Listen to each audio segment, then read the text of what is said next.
નમસ્કાર, વડોદરા લાઈવ 24/7 માં આપનું સ્વાગત છે। વડોદરા શહેરની એમએસ યુનિવર્સિટીની ફેકલ્ટી ઓફ પરફોર્મિંગ આર્ટ્સના નૃત્ય વિભાગ દ્વારા સભા નૃત્ય કાર્યક્રમનું ભવ્ય આયોજન કરવામાં આવ્યું।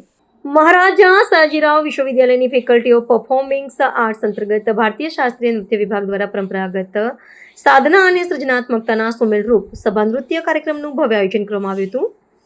આ કાર્યક્રમને નૃત્ય ક્ષેત્રના મહાન ગુરુઓને ભાવસભર નૃત્યાંજલિ દ્વારા સમર્પિત કરવામાં આવ્યો હતો। આ પ્રસંગે ફેકલ્ટી ઓફ પરફોર્મિંગ આર્ટ્સ નૃત્ય વિભાગના ગૌરવસભર 75 વર્ષ પૂર્ણ થયા તેના ઉપક્રમે સભા નૃત્યને ખૂબ ભાવસભર રીતે પ્રસ્તુત કરવામાં આવ્યું હતું। વિભાગના અધ્યક્ષ ડોક્ટર સ્મૃતિ વાઘેલા પોતાના સંબોધનમાં જણાવ્યું કે આવા નૃત્યમય કાર્યક્રમો વિદ્યાર્થીઓમાં નૃત્ય સાધના, શિસ્ત અને કલાત્મક સંવેદનશીલતાનો વિકાસ કરે છે તથા ભારતીય શાસ્ત્રીય નૃત્યની સમૃદ્ધ પરંપરાને નવી પેઢી સુધી પહોંચાડવામાં મહત્વપૂર્ણ ભૂમિકા ભજવે છે। સભા નૃત્ય જેવા મંચો વિદ્યાર્થીઓને આત્મવિશ્વાસ, પ્રસ્તુતિ કૌશલ્ય અને સૌંદર્યબોધ વિકસાવવામાં સહાયક બને છે। ફેકલ્ટી ડીન પ્રોફેસર અજય અષ્ટપુત્રે જણાવ્યું હતું કે જીવનમાં આવા કાર્યક્રમો વિદ્યાર્થીઓની નૃત્ય સાધના, શિસ્ત, તકનીકી વગેરે દ્વારા તેમનું ઘડતર થાય છે। નૃત્યની સાધના તાલીમ દ્વારા જીવનમાં નૃત્યને સમર્પિત રહે છે। આજે આયોજિત સભા નૃત્ય હર્ષિતા રાણા, થીલીની લિયાનગી અને જયશ્રી બ્રહ્મખત્રી દ્વારા પ્રસ્તુત કરવામાં આવ્યું હતું, જેને નૃત્યની સઘન તાલીમ નૃત્ય વિભાગના ગુરુઓના માર્ગદર્શનમાં કરી હતી। કાર્યક્રમમાં મુખ્ય અતિથિ તરીકે નૃત્ય પ્રસ્તુત કરનાર વિદ્યાર્થીનીના વાલી રહ્યા હતા, જેઓએ પોતાની દીકરીને નૃત્ય શીખવા માટે પ્રોત્સાહિત કરી હતી અને આજે એને નૃત્ય કરતી જોઈને તેમના આંખોમાં હર્ષના આંસુ હતા તથા પોતાના નિર્ણય પર ગૌરવ થતો હતો। ભારતીય શાસ્ત્રીય નૃત્યની પરંપરાનું ગૌરવસભર પ્રતિનિધિત્વ કરતી મનોહર અને પ્રભાવક પ્રસ્તુતિઓ દ્વારા શ્રોતાઓને નૃત્ય રસમાં સરોવર કરી દીધા હતા। શ્રોતાઓને નૃત્ય રસમાં સરોવર કરી દીધા। સમગ્ર કાર્યક્રમ દરમિયાન શિસ્તબદ્ધ તાલીમ, નૃત્યની ઊંડાણભરી સમજણ અને ભાવસભર અભિવ્યક્તિનું અદ્ભુત સંયોજન જોવા મળ્યું હતું। કાર્યક્રમની શરૂઆત ગણેશ વંદનાથી કરવામાં આવી હતી। બીજી કૃતિ તીન તાલ, જે 16 માત્રાનો તાલ છે, આ પારંપરિક કથક છે, જેમાં નૃત્યકારના પગના થાપથી તબલાના બોલ નીકળે છે। ત્યારબાદ રુદ્રતાલ પ્રસ્તુત થયો છે, જે 11 માત્રાનો છે। કાર્યક્રમમાં પડંત પર ડોક્ટર પ્રીતિ દામલે, તબલા પર શ્રી ભૂપેશ ગાંગાણી સારંગી અને હાર્મોનિયમ પર શ્રી ઇલાસ ખાનજી દ્વારા સુમેળભરી તાલ સંગત દ્વારા દરેક પ્રસ્તુતિને સૌંદર્યસભર આધાર પૂરો પાડ્યો। આ સમગ્ર સભાવાદન કાર્યક્રમ વિદ્યાર્થીઓની સંગીત સાધના, શિસ્ત અને કલાત્મક પરિપક્વતાનું સુંદર પ્રતિબિંબ બન્યો હતો।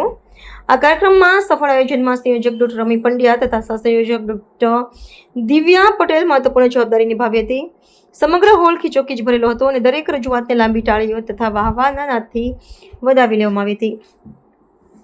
આ કાર્યક્રમ આજરોજ સાંજે 4:30 વાગ્યાથી સ્થળ concert hall faculty of performing arts ખાતે યોજાયો હતો, જેમાં વડોદરાની કલાપ્રેમી જનતા, સંગીત રસિકો, વિદ્યાર્થીઓ તથા विद्वानों मोटी संख्या में उपस्थित रही विद्यार्थियों ने हर्षभेर उत्साहित किया था।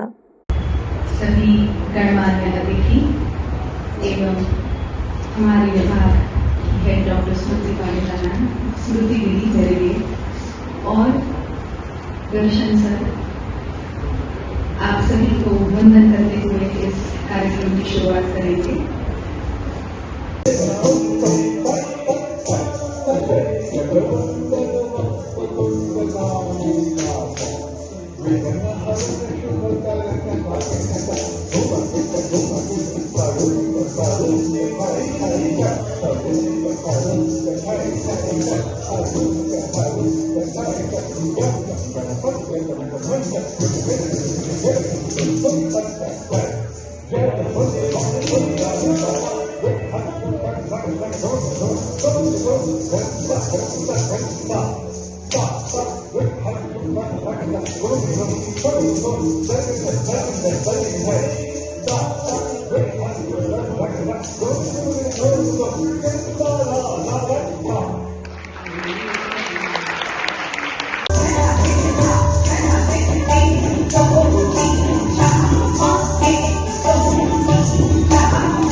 નમસ્કાર, આજે નૃત્ય વિભાગ ફેકલ્ટી ઓફ પરફોર્મિંગ આર્ટ્સમાં એક સભા નૃત્યનું આયોજન થઈ રહ્યું છે અને આ જે કાર્યક્રમ છે વિદ્યાર્થીઓના 5 વર્ષના જે અભ્યાસને પ્રદર્શિત કરવાનો એક અવસર હોય છે।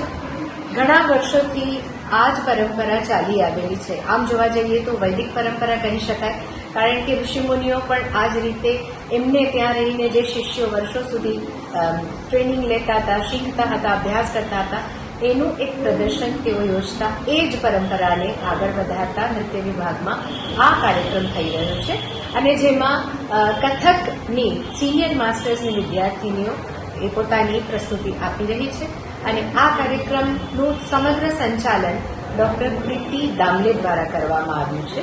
આના માટે અમને અમારા અત્યારના અધ્યક્ષ સંકાયના અધ્યક્ષ પ્રોફેસર અષ્ટપુત્રે સરનો ખૂબ જ સહયોગ સાંપડ્યો છે. અધ્યક્ષ નૃત્ય વિભાગ સ્મૃતિ વાઘેલા. નમસ્કાર, હું એસોસિએટ પ્રોફેસર દર્શન પુરોહિત, અધ્યક્ષ નાટ્ય વિભાગ, faculty of performing arts, Maharaja Sayajirao university of Baroda, અને સાથે છે મારા પરમ મિત્ર એસોસિએટ પ્રોફેસર રાકેશ મોદી, નાટ્ય વિભાગ પૂર્વ અધ્યક્ષ અને નાટ્ય વિભાગના સિનિયર શિક્ષક. અમે આપની સમક્ષ આજે આવ્યા છે એક અવનવો કાર્યક્રમ લઈને. આમ તો નાટ્ય વિભાગ દર વર્ષે વિશ્વ રંગભૂમિ દિવસની ઉજવણી કરે જ છે, પણ આ વખતનો વિશ્વ રંગભૂમિ દિવસ એટલા માટે વિશિષ્ટ છે કારણ કે આ વિશ્વ રંગભૂમિ દિવસ જ્યારે ગઠન થયો કે 27 માર્ચે કરવો, એક કમિટીના સભ્ય પ્રોફેસર ચંદ્રવદન ચિમનલાલ મહેતા હતા અને એ નિર્ધારિત થયું કે વિશ્વભરમાં રંગભૂમિ દિવસ એટલે કે 27 માર્ચ. અને આ વર્ષે સીસી સાહેબ, જેમનું ગુલામણું નામ હતું, એ સીસી સાહેબનો 125મી જન્મ જયંતિ આપણે ઉજવી રહ્યા છે. અને સીસી સાહેબનું પ્રદાન આ યુનિવર્સિટી ખાતે અને નાટ્ય વિભાગ ખાતે અનેરું છે.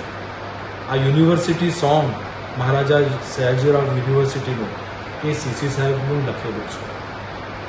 આ નાટ્ય વિભાગના પ્રણેતા અને શરૂઆતના જે પાયો કહેવાય એ આપણા સીસી સાહેબ.